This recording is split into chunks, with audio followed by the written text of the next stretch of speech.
Sa escalator kami paakyat ng third floor ng SM.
Mga kawaiti, lumabas kami ng SM Mall at ito ay sa likod lang ng SM Mall.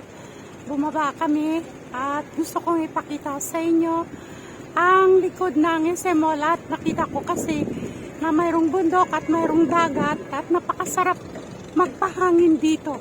Ang sarap presko, no? Bagamat malamig din sa SM Mall, iba pa rin ang hanginan ng gagaling sa dagat dahil nasisiboy natin ang sariwang hangin na nanggagaling sa dagat at ang amoy nito, no? Amoy talaba, napakasarap sa dibdib at nakakapagpaginhawa sa ating mga hininga. Ayun yung SM Mall na aming pinanggalingan. Lumabas lamang kami sa likod. Ayun, SM Mall. Lumabas kami at pumunta dito dahil ito nga ay nice kong ipakita sa inyo ang lugar na ito. Ayan, no, napakasarap ng tubig. Ayan, no, ang kanilang dagat at marami silang mga bangka. Itong mga boat, no, itong mga bangka na ito ay bumabiyahe papuntang Samar. So Tacloban to Samar, ano. Pwede ding mag-bus, mayroon ding bus, pero sabi ni B-Boy ay mas madali ang pagbiyahe kapag sumakay ng boat, no, dito. Ayan, no, kumukuha sila ng pasahero papuntang Samar. Ayan, ayun ay parang palengke nila, no, yung lugar na yon. May araw sila ng paninda dito. Saturday ang araw ng kanilang paninda rito sa lugar ng Tacloban. Ayan, no? Ayan.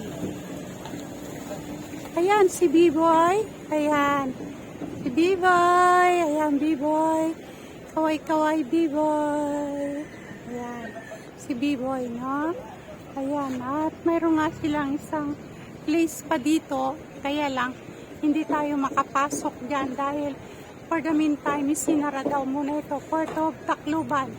Ayan, hindi muna sila na papasakay. Maring may mga sasakyan dyan, port, no? Mga boat na magbibiyahe, no?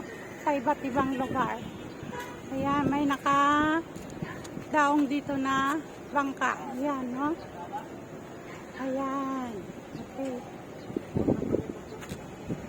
Ang ganda, no? Tingnan yung mga bahay na sa taas ng bundok. Ayun, no? Yun. Yan. Silipin natin.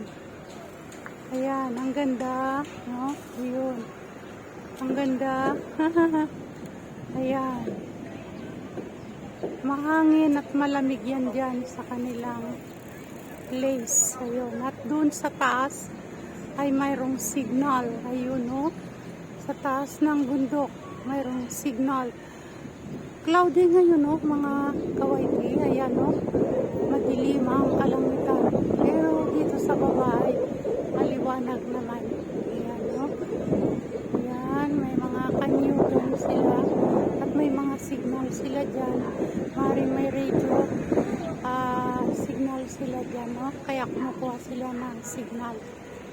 So, okay mga kawaiti, siguro hanggang dito na lang din tayo. Walang tayong lugar po tayo. Meron pa isang mall. Isang mall. Okay. So, pagpaalam na muna ako dito sa inyo mga kawaiti dahil masyadong mahaba na ang aking video. At alam kong mainip na rin kayo, no? At ang sarap dito, mga kawaiti. Ang lamig, ang hangin, no? Pakita. Ayun, may boat na parating. Ayan, no? Parang katulad sa amin sa Hordan, no? Kung napapansin ninyo, kaya lang malalaki na ang boat sa amin. Maraming pasahirong may sasakay. Ayan, no? Ayan.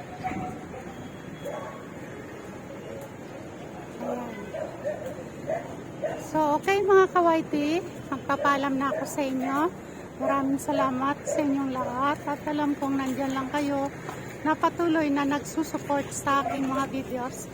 So, thank you so much and please don't forget to subscribe, like, and click the button bells 2 times upang patuloy ko kayong ma-update sa mga videos na nais kong ibahagi sa inyo dito sa lugar ng Tacloban. Okay? Huwag niyo sanang mamiss ito at marami pa kayong makikita at ipapakita ko pa sa inyo ang lugar ng Tacloban. Okay, thank you so much at narito si Mami. Okay mga kawaiti, ayan, huwag kalimutan, comment down below lang mga kawaiti. At narito si B-Boy TV 3450. Search nyo rin ang kanyang YT, no? B-Boy TV 3450. Ayan siya. Ayan siya ang aking kasama dito sa Tacloban dahil siya ay taga Tacloban. Siya ang aking kasama ngayon at nagtuturo sa akin sa mga lugar na aming pupuntahan. Ayan, si B-Boy TV 3450. Ayan, please subscribe to him, no? Mga kawaiti. Ayan. Thank you so much. Comment down below, please. At ito ay mabilis kong sasagutin ang inyong mga katanungan. So, thank you so much. Mahal ko kayong lahat at ang aking mga panalangin ay palaging nasa inyo. May the Lord God bless you all. Okay? Bye-bye na sa inyong lahat.